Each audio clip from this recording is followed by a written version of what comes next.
تو میں اس کی مثال دیتا ہوں کہ لوگ کہتے ہیں کہ وہ تو بات کا پہنچانا اصل ہے، کسی بھی طرح پہنچا دو. تو مثال دیتا ہوں، روزانہ مثال دیتا ہوں یہ بنگالی مسجد میں، کہ دانت صاف کرنا مقصود ہے، برش سے کر لو، مسواک سے کرنا کیا ضروری ہے؟ تو صحیح ہو جائے گا، بھی دانت صاف ہو جائیں گے. تو کیوں آسان راستہ یا زیادہ مؤثر راستہ یہ ہے کہ برش سے زیادہ صاف ہوتے ہیں، مسواک سے زیادہ صاف نہیں ہوتے؟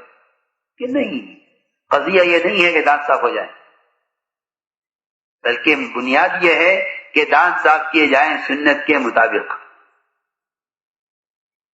اگر تم نے طریقہ بدل دیا تو مسواک کے 70 فائدوں سے محروم ہو گیا.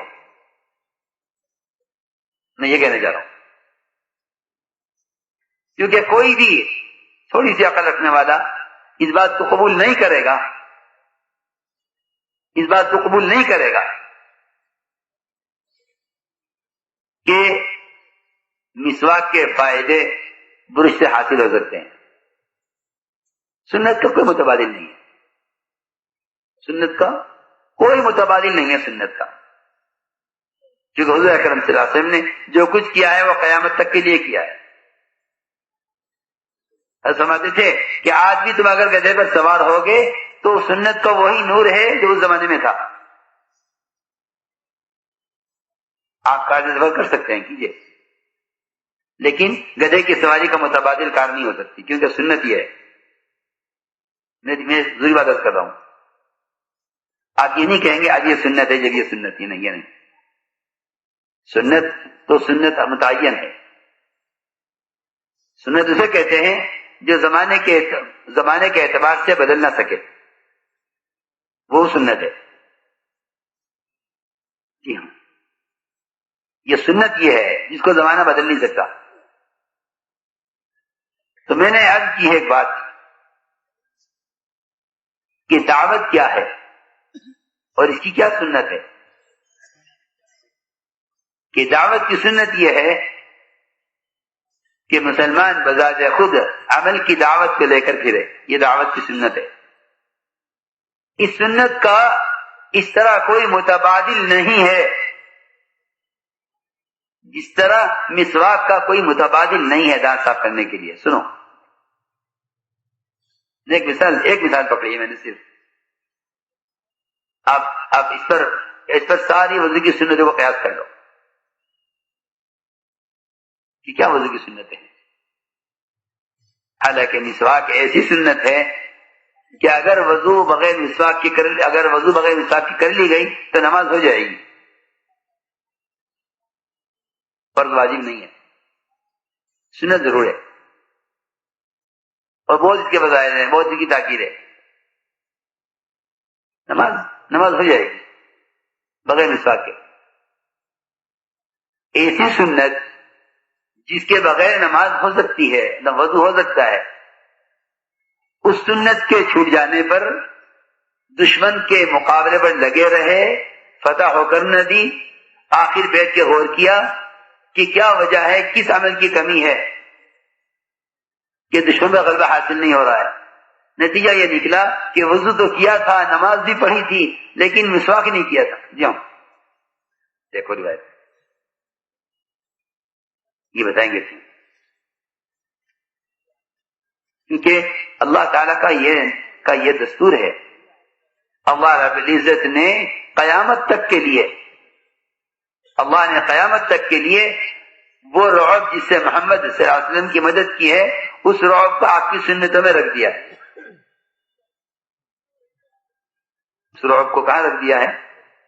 آپ کی سنتوں میں. جو جتنا متبع سنت ہوگا اس کا اتنا رعب ہوگا، یہ بات یاد رکھنا. جو جتنا متبع سنت ہوگا، اور یہ بات یہ حق ہے کہ جو جتنا متبع سنت ہوگا اللہ اس سے دنیا میں دین کا کام لیں گے. اب میں یہ مشاہدے کی چیز ہے.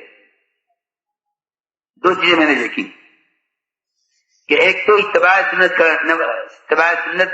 اہتمام کرنے والوں سے اللہ نے دنیا میں کوئی دینی علمی کام لیا ہے، اور دوسری ایک چیز وہ بھی دیکھی اتباع سنت، جن مشائخ کے ہاں اتباع سنت میں شدت تھی ان کے خلفاء بھی کم پائے، یہ بھی بات ہے. ہاں ان کے خلفاء بھی کم پائے. جی سب سے کم خلفاء ان کے ملیں گے جن کے ہاں اتباع سنت میں کا اہتمام ہے. انہوں نے اس بارے میں تساہل نہیں برتا. سنو میں بہت ضروری بات کر رہا، محض دین کی معلومات کو بیان کر دینے سے دین نہیں پھیل جاتا. اسلام کا رعب وہ اتباع سنت میں ہے. تو میں عرض کر رہا ہوں کہ اس اتباع سنت میں کو سب سے پہلے دعوت میں زندہ کرو، چونکہ بقول حضرت کے کہ یہ مہا سنت ہے. یہ تو اس کے بیانات میں ہے کہ دعوت مہا سنت ہے. کیوں؟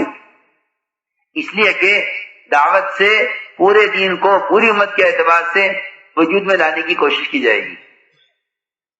اس لیے سب سے اہم سنت ہے، سب سے اہم سنت ہے. اہم سنت اس لیے ہے تاکہ اس سنت سے باقی سارے سنت کے سارے شعبے زندہ ہوں، سنت کے سارے شعبے زندہ ہوں. تدریس، تعلیم، تزکیہ، یہ سب نبوت کے شعبے ہیں. جیسے ایک آدمی کی دکان ہوتی ہے، دکان سے سارے گھر کے شعبے چل رہے ہیں. بچوں کی تعلیم بھی چل رہی ہے، بچوں کی ضروریات بھی ہو رہی ہیں، گھر کا سودا سلف بھی آ رہا ہے. جی ہاں، سب کس پر؟ دکان. یہ دکان کرتے ہیں. وہ دیکھ رہا ہے کہ میری اس دکان سے یہ میرے گھر کا پورا نظام چل رہا ہے. جی ہاں، یہ دکان کو اہمیت دے گا کہ نہیں دکان کا وقت میں دکان کا وقت فارغ نہیں کر سکتا. دکان کا وقت دکان کے لیے ہے، کیونکہ اس سے میرے گھر کے سارے شعبے چل رہے ہیں، ضروریات کے، شادیوں کے، کھانے پینے کے، سب اس سے چل رہے ہیں. ضرور بات کر رہا کہ دعوت سے دین کے سارے شعبوں کا احیاء مقصود ہے. دعوت سے دین کے شعبوں کا احیاء مقصود ہے، یعنی اس کو زندہ کرنا. تو جس محنت سے سارے شعبوں کو وجود میں لانا مقصود ہے، اس محنت کی اہمیت زیادہ ہوگی، اس لیے زیادہ ہوگی. یہ نہیں کہ یہ ہے یہ نہیں ہے، نہیں، انکار کی تو گنجائش ہی نہیں ہے. ہاں، یہ تو جھوٹ اور تہمت ہے کہ دین کے شعبوں کا انکار کرتے ہیں تبلیغ والے. یہ تہمت ہے. یہ تہمت لگانے والے کو اللہ سے ڈرنا چاہیے. تہمت لگانے والے کو اللہ سے ڈرنا چاہیے. یہ تو ممکن ہی نہیں ہے کہ دعوت کسی دین کے شعبے کے معارض ہو. یہ تو ہو ہی نہیں سکتا، کیونکہ نبوت کا کام ہے. جو کام نبوت کا ہے وہ نبی کا ایک کام دوسرے کام کے مخالف ہو، نعوذ باللہ. یہ تو کھیل ہے کہ نبی دو چیزیں لے کر آویں اور ایک دوسرے کے معارض و مخالف ہو، یہ نہیں ہو سکتا. تو میں عرض کر رہا کہ دعوت تو نبوت کا کام ہے. اس کو سب سے پہلے اس کو سنت پر لاؤ کہ اس کی کیا سنت ہے. کہ اس کی سنت یہ ہے، اس کی سنت سب سے بڑی یہ ہے کہ اس میں عمومیت لائی جاوے. یہ سب سے بڑی سنت ہے دعوت کی کہ اس میں عمومیت ہو. عمومیت کا مطلب یہ ہے کہ عام سے عام آدمی تک دین کی دعوت پہنچے اور ہمارے اجتماعات میں عموم زیادہ آوے، تاکہ دین کی بات دینی ماحول میں عام امتی کے کان میں پڑے.